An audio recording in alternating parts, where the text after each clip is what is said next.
kula da soyayya ta fi armashi. gidan sarauta kai ne, kasance mai kula da soyayya ta fi armashi.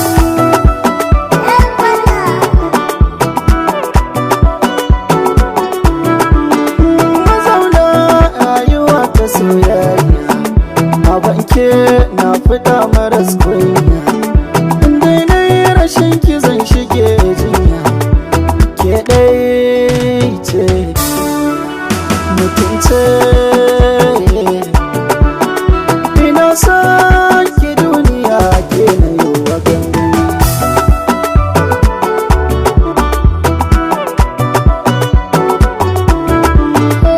Ƙauna ce ta haɗa mu, ba wani mai gane kanmu.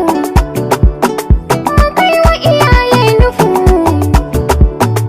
a sanya mana lokacin. Rabo yaran sai a kamu, gidan sarauta sarauta sarauta a aure.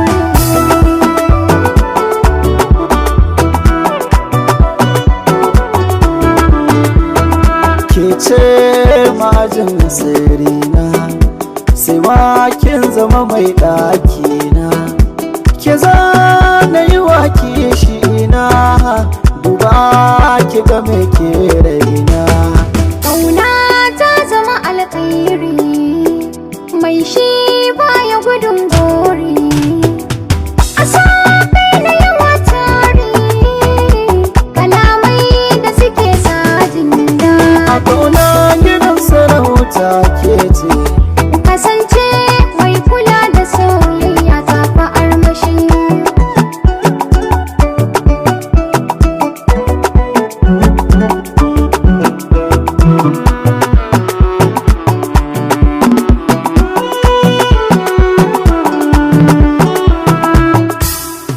duk abin da kike so ina sai shi nema.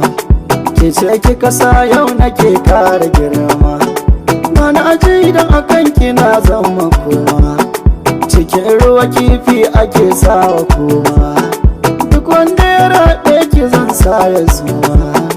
Domin ki fahimce ni so babu karya zabiya ta.